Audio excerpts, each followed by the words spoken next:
আসসালামু আলাইকুম প্রিয় দর্শক, মোহাম্মদ আখতারুজ্জামান বলছি। ফিশারিজ বাংলাদেশ চ্যানেলটি বিশ্বের যে প্রান্ত থেকে দেখছেন সেই সমস্ত মাছ ও চিংড়ি খাবারে আপনাদের স্বাগত জানাচ্ছি। আশা করছি আপনারা ভালো আছেন। আজকে যে ভিডিওটি বুঝতে পারছেন, আবহাওয়া যে পূর্বাভাস আসলে বলছে, কিংবা বর্তমান আমাদের এই এশিয়ান যে কান্ট্রিগুলো আছে, সাউথ ইস্ট এশিয়া যে কান্ট্রিগুলো আছে, সেখানে যে আবহাওয়ার ফোরকাস্টগুলোতে বলা হচ্ছে, সেখানে আমাদের মতো দেশগুলোতে অতিবৃষ্টি একটা ঘটনা ঘটতে যাচ্ছে। যখন বৃষ্টি হচ্ছে, অতিবৃষ্টি হচ্ছে বা অতিবৃষ্টি হতে যাচ্ছে, এরকম একটা ব্যাপার।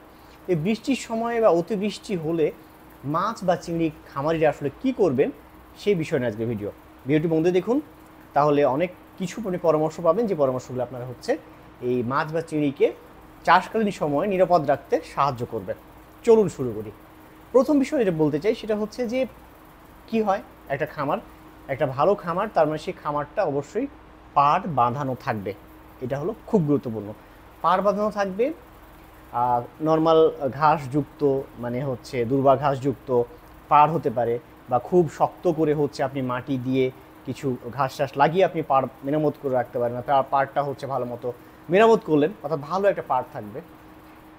যাদের সামর্থ্য আছে, যাদের আর্থিক সামর্থ্য আছে, তারা যেটা করবেন সেটা হচ্ছে জিওটেক্সটাইল বা জিওটেক্স এক ধরনের মেমব্রেন পাওয়া যায়, পলিমেমব্রেন পাওয়া যায়, যেটা আপনার এই পাড়টা বেঁধে রাখতে সাহায্য করে। প্রায় 8-10 বছরের মতো এটার সার্ভিস দেয়, অর্থাৎ এই পাড়টা একেবারে নিরাপদ থাকে। এই জিওটেক্স দিয়ে যদি পাড়টা মেরামত কেউ বাঁধাই করে, তাহলে জিওটেক্স নিয়ে যদি আপনাদের কারো জানার আগ্রহ থাকে, এটা নিয়ে আমার ভিডিও আছে, আপনারা চেষ্টা করবেন সেই ভিডিও দেখার জন্য। বা জিওটেক্স সংক্রান্ত আরও বিষয় প্রশ্ন থাকলে আপনারা কমেন্ট সেকশনে কমেন্টস করবেন।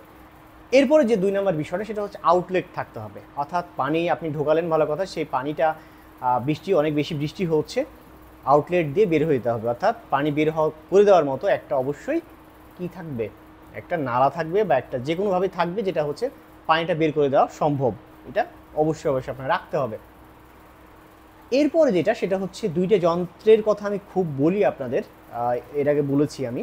সেটা অন্য সময় আমি অ্যামোনিয়া এবং পিএইচের কথা বলেছি, কিন্তু পানি যখন পুকুরে যখন বৃষ্টি যখন হয়, তখন 2টা যন্ত্রপাতি থাকা আপনার খুব জরুরি। একটা হলো দ্রবীভূত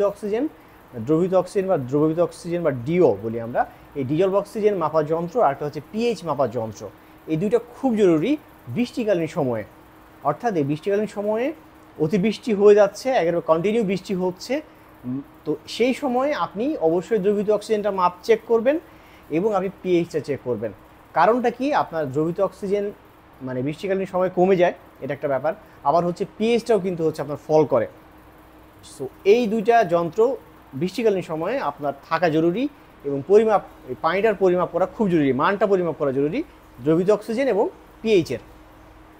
এরপরে যে পয়েন্টটা, সেটা হচ্ছে যতক্ষণ পর্যন্ত এনভায়রনমেন্ট ঠিক না হচ্ছে, পুকুরের পরিবেশ যতক্ষণ পর্যন্ত ঠিক না হচ্ছে, রোদ না উঠছে, কিংবা আপনার রোদ না উঠছে, বা পুকুরের পানি যখন একটা ডিজার লেভেলের অবস্থায় না পৌঁছচ্ছে, অর্থাৎ যে প্যারামিটারগুলো থাকা দরকার ভালো অবস্থায় যতক্ষণ না পৌঁছাচ্ছে, ততক্ষণ পর্যন্ত চিংড়ি খামারিরা 70% পর্যন্ত খাবার কমিয়ে দিবেন। অর্থাৎ যে খাবারটা আপনি দিচ্ছিলেন, যতটুকু খাবার দিচ্ছিলেন, তার 70% পর্যন্ত খাবার আপনি কমিয়ে দিবেন, যতক্ষণ পর্যন্ত আবহাওয়া ঠিক না হচ্ছে।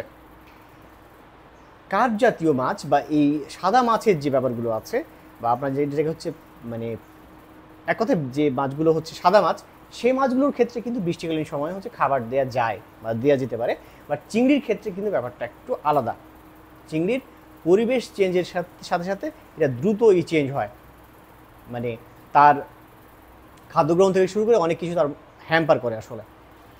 এরপরে যেটা আমি আগে বলছিলাম, যে ডাটা আপনি দেখে রাখবেন, বা ওই যে দ্রবীভূত অক্সিজেন বা পিএইচ এটা মাপলেন, দেখা গেলো যে পানির মানটা আপনার ওই লেভেলে নাই, অক্সিজেন ফল করছে, তাহলে অবশ্যই আপনি কি করবেন, অবশ্যই আপনি প্রয়োজন হলে এয়ারটা চালিয়ে দিন। সেই সময় আপনি একটা সুফল পাবেন।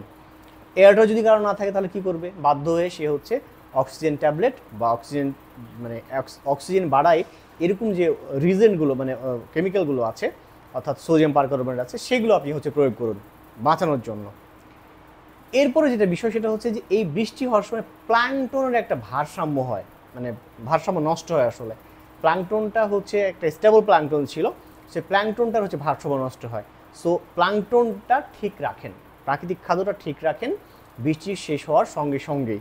বৃষ্টির সময় তো আর ঠিক করতে পারবে না, বৃষ্টি শেষ হওয়ার সঙ্গে সঙ্গে প্লাঙ্কটনের মানটার ব্যাপারে সচেতন হন, কারণ এই প্লাঙ্কটনটা ক্রাশও হতে পারে, আবার প্লাঙ্কটন হচ্ছে আপনার কমে যেতে পারে, যে কোনো কিছু একটা ঘটতে পারে। সো এই বিষয়টা একটু ভালো মতো লক্ষ্য রাখুন। আর শেষ যে কথাটা বলতে চাই, আপনি যদি অনেক সচেতন খামারি হন, খামার হিসেবে যদি আপনি অবশ্যই সচেতন যদি হন, তাহলে টোটাল বিষয়টা আপনি মনিটর করবেন।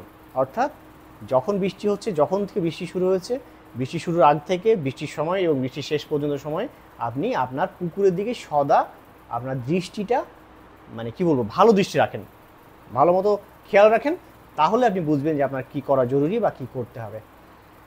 ভিডিওটি ভালো লাগলে চ্যানেলটি সাবস্ক্রাইব করুন, বেশি বেশি শেয়ার করুন ওই সমস্ত খামারিবাদের কাছে যাদের কাছে এটা তারা উপকৃত হবেন। এই সংক্রান্ত কোনো প্রশ্ন যদি আপনাদের থেকে থাকে তাহলে কমেন্ট সেকশনে গিয়ে কমেন্টস করুন, আমি চেষ্টা করবো আপনাদের প্রশ্নগুলোর উত্তর দেওয়ার জন্য। ভালো থাকবেন, দেখা হবে অন্য কোনো দিন অন্য কোনো ভিডিও নিয়ে। সে পর্যন্ত আল্লাহ হাফিজ।